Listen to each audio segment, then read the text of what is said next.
Well, I think the whole album is, when we finished the album, it just seemed like it had a constant theme running throughout the whole album, so I didn't want to, we couldn't like pick one song and call it, as in Heaven and Hell and Mob Rules. You know, there was you pick the title of a song and call the album that. On this album, it just, the theme was within each song. It was almost like a concept sort of album. And so I didn't think any particular track could sum up the whole album. And this time we just thought, like, rather than picking a song title, to have one word or one title that would sum up the whole feeling of the album. And I just came up with a list of different names. Showed them to the rest of the guys, and everybody liked Dehumanizer. I think that decision to follow that. Concentrate on what we wanted to play on it, and just relax as far as knowing that somebody else is listening out for it if you make the mistakes, or if you could just concentrate on being your part. I mean, obviously you'd have to have a good sound as well. You know, you'd be listening to the sound at first, and then you'd listen to what you're playing once you establish that you like the sound. Can you take a look at him, touch him up, please? Quick touch up and we go.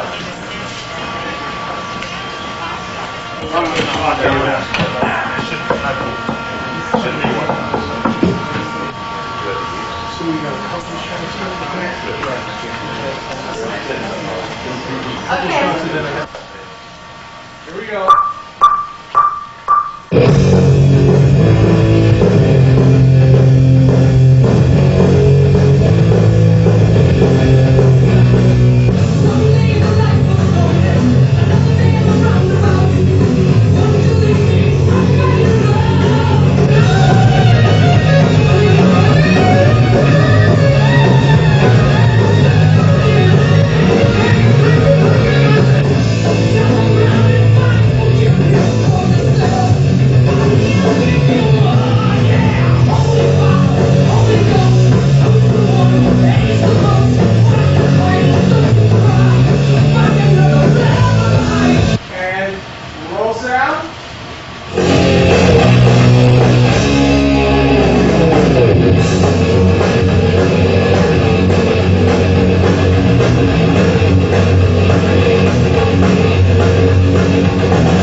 No, I must tell you, the reason that a lot of that happened was that when Vinny and I were when we did the Live Evil album, that's when everything kind of went away.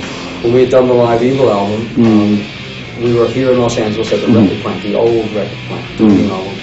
And we were told each day that we would start at 2 o'clock. So every day at 2 o'clock, we would go there, Vinny and I and the rest of the band. And then after about a week being there, we would go at 2 and the rest of the band wouldn't be there. And every day it would be the same. We would wait until maybe 10 o'clock at night, and the rest of the band, when we left, would come in. So we would leave at 10, they would be there 5 minutes past 10. Well, that meant to us that they didn't want to be around us very much.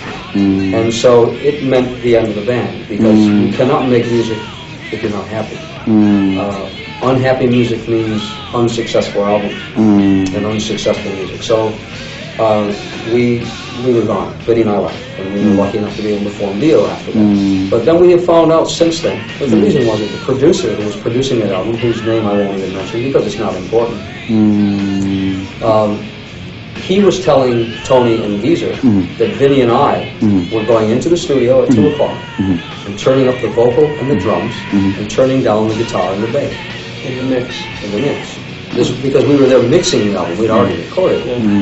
And we didn't know this until after the band broke up and we saw it in the press. We saw in the press Ronnie and Vinny would go in and turn up the guitar, turn up the vocal, etc., and turn on the guitar, so we couldn't have them in the band anymore. We looked at each other and said, this is ridiculous, because if you listen to the DIO albums, you will find that they are all very equal in sound. You hear the bass, you hear the drums. In fact, you hear the vocal perhaps less than you hear anything else. Because that's the way I think. It's supposed to be a band.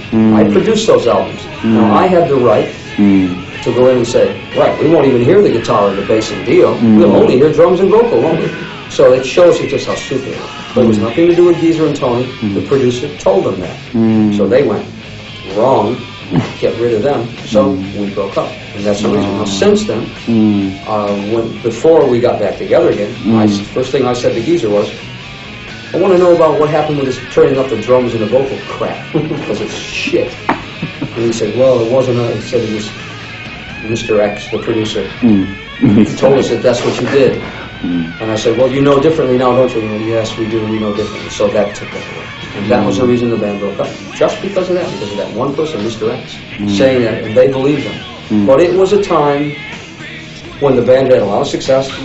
Black Sabbath was a huge band still at that time. And I think our egos got, their egos listened to what Mr. X said. And we couldn't understand why. So we said, fine, we'll break up. And that's why. But not now.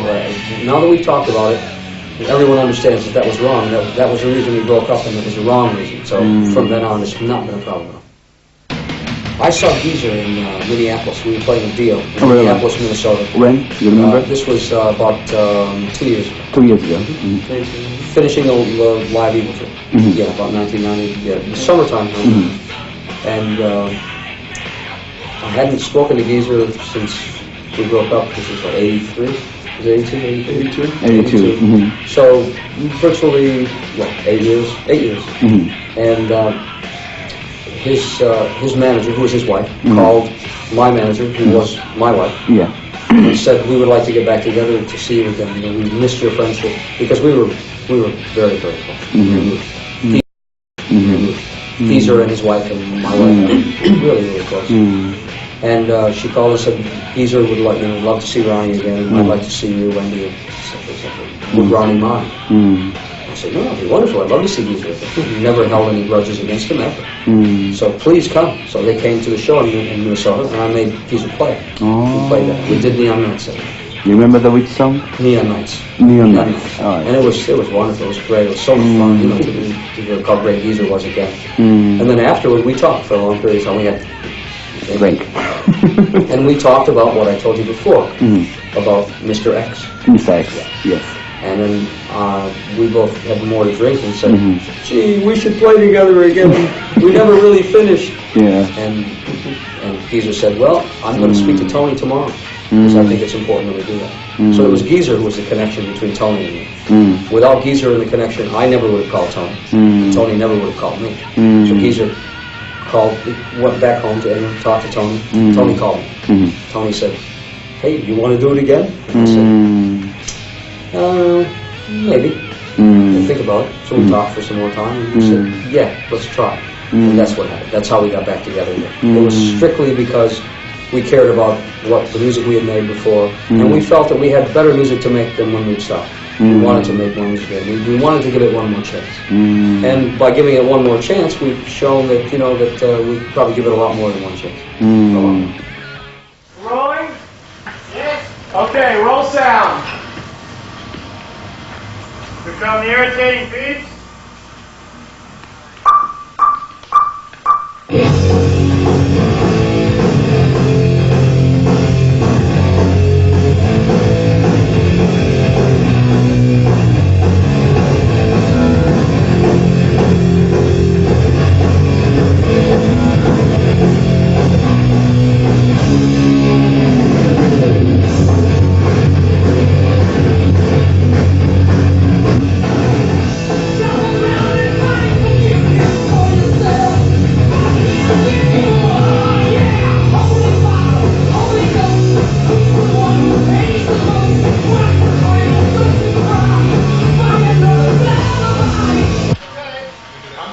keep on rolling.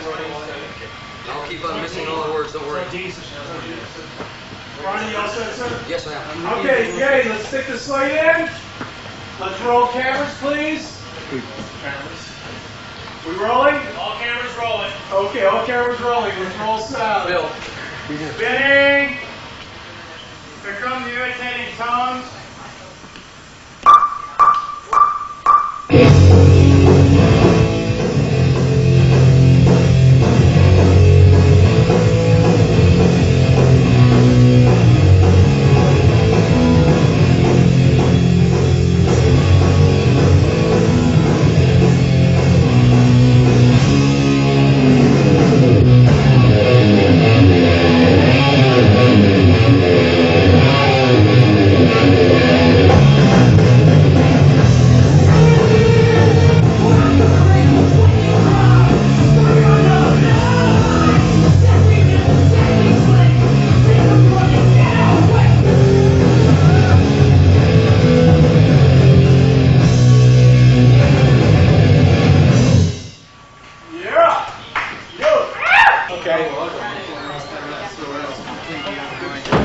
So Jay, stick the slate in, sir. Quiet, folks. This is going to be picture.